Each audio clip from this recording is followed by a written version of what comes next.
कुठंही न मागता भरपूर मिळालेले दान म्हणजे आई. माहेरची छाया जगात कोठेच नाही.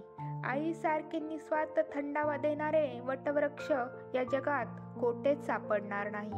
आईची सर कोणालाच येत नाही, कोणी किती का मुलगी मानो. आईसारखी आई या जगात पैसे देऊनही मिळणार नाही.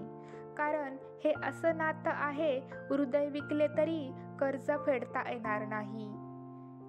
हे अनमोल कर्ज घेऊन आपण किती मनमोकळेपणाने जगत असतो. कारण आई माझं कर्ज फेड असं कधीच म्हणत नसते. आईसारखं रागवून पुन्हा प्रेमाने बोलावणारं कोणच नसतं. माहेरसारखी प्रेमाची ऊब कुठेच मिळणार नाही. आईसाठी कोणतीही गोष्ट सोडा, पण कोणत्याही गोष्टीसाठी आईला सोडू नका.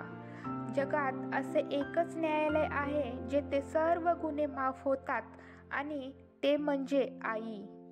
कारण शेवटी आई ती आईच असते.